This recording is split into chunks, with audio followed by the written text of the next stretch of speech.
Greetings, YouTube. Today I'm going to talk about 4th edition Gamma World, and specifically the 1992 edition, not the one for 4th edition. I know that 4th edition D&D did have their own Gamma World vibe. This is the 4th edition of Gamma World itself, which was printed in 1992, and it is my favorite edition, and I still have my original copy, which I'm knocking over flashlights for, right here. This is my original copy, which I've actually covered in plastic so that it will be more durable. I don't really care if I've spoiled its value as a collectible because it's just mine. I think I have a second copy kicking around somewhere, which I have not put plastic on.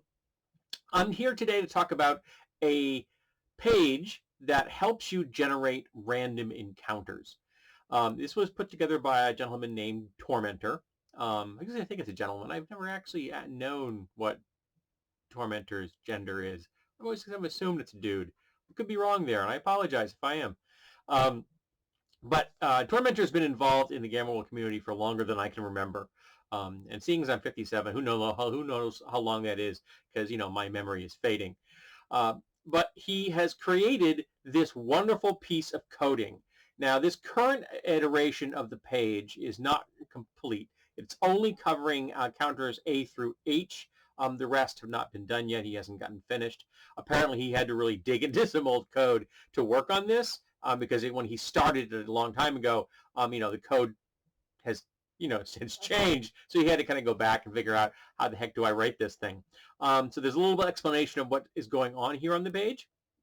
And at the bottom, it's a very simple interface. It allows you to pick the terrain type. So you have we have clear, desert, forest, mountains, radiation zone, ruins, and water. So let's take radiation zone. So I click the radiation zone, and there's a button at the bottom and says Get Encounter. And when you do that, a page pops up, which I, unfortunately, being, like I said, 57, even with glasses, I need bigger numbers. I have to bring up to 150% magnification to read clearly. So we got a creature known as a Blash. Now the block here I happen to really like. So it's not as elegant, say, as the 5th edition blocks. This is much more science fiction like, and it's a little more data intensive. But I really appreciate that because really it's everything you need is right here, which is very useful because it means that this generator is not requiring me to then look up something here. Pretty much everything I need to know is right on this page. So what we have here is we have on the top line we have perception, stealth, and remain unseen. We have the next line, mental defense, health, and intelligence. Then we have thought, which is to hit armor class. Then we have level. We have the base XP. Then we have the attacks, which shows you how many attacks there are and how much damage they do. The types of movement, physical mutations, mental mutations. The next line is special powers. Then we have organization, diet, activity cycle, tech level, frequency, size. Then we have loot type. Then we get a description of the creature itself, which is handy. And then we get combat and passage and a society passage, and at the bottom there are individual attributes. This is in case there are multiples. So if I had rolled 3 of them, each one would get their own little section at the bottom of this.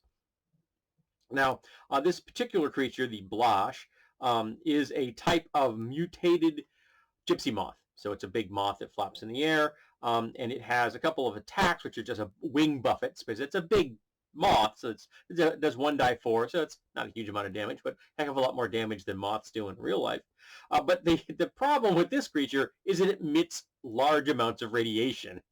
So just flying over things can kill stuff, which it then goes and can use as foods.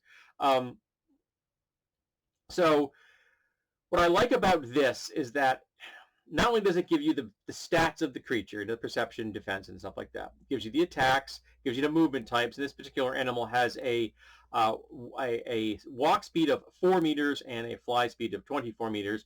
Gamma World uses metric, which is what it should be. It's a fun science fiction game. What I really like here is the organization, diet, day cycle, tech level, frequency, and size. I really like that little section in the middle.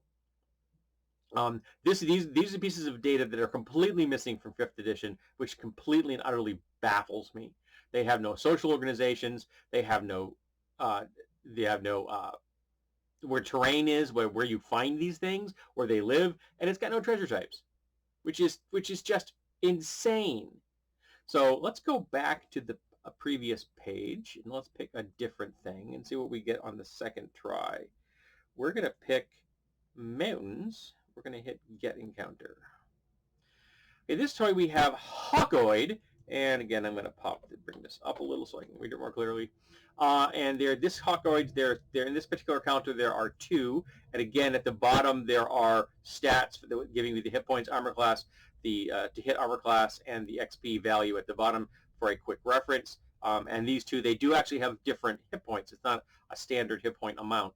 And these creatures, these are a little more dangerous in the sense that they have more abilities, but they're not quite as instantaneously lethal as a radiation-emitting moth. Now, what's interesting about the Hawkoids is that they have no physical mutations, but they have 4 mental mutations. So they have fear generation, they have levitation, they have repulsion, and they have duality. And they're of average intelligence. So these things can use their abilities tactically and in concert. So you could have these creatures working together to maximize the effectiveness of their mental mutations. These, of course, obviously, they're a mutant form of hawk from the name. They go to a height of 1.5 meters, and their wingspan is equal to their height, which is kind of small. Now that I think about it, because I'm sure he just copied from the text itself. Yeah, if you have a 1.5 meter creature, it's like yay high. You should have a wingspan of like 3 times that at least. Yeah, I'd change that in my game. They usually wear clothing of some sort, which is weird because and at least they always harness. Well, I can see them wearing a harness. That makes sense. And it gives you a description of the types with their appearance and such. But yeah, why would they wear clothing if you're a bird?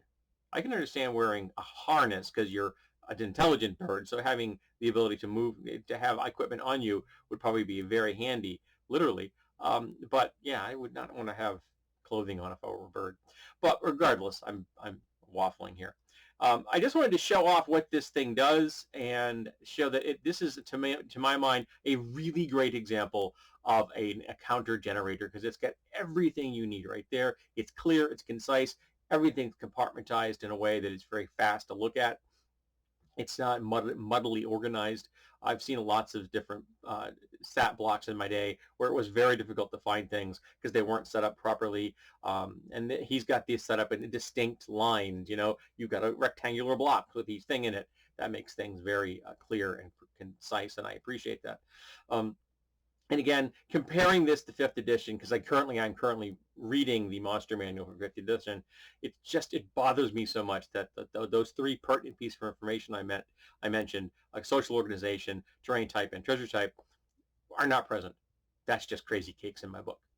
And he does generate treasure for creatures that would be likely to have it. I was playing with this yesterday, and I brought up some hoops, which are oversized mutant rabbits, and it listed in a bunch of equipment that they have with them. So that's very handy as well. So not only do you know what kind of weapons they might have that are out of the ordinary, but know also the kind of things that the player characters are going to find if they end up defeating that encounter. Very handy for your GM. It takes the weight off their shoulders and puts it into the wonderful world of computer generation, which can handle those things literally in 1 second. So this has been Tormentor's 4th edition encounter generator. It's going to be improved in the future. And I just thought it might be of use to some people, not only as a direct, immediate reference, but if you're ever going to make something like this for yourself, follow this template. This is the information I think you really need. Yeah, you may want to change how it looks if you're doing like, a high fantasy setting. This is very science fiction in appearance, which fits, Gamma Will perfectly. But you may want to make it look different. But this thing has everything you need to know, which is just a godsend. It really is. Alrighty, so thank you for being here. Go take it out. There'll be a link below, and tell me what you think. Thank you.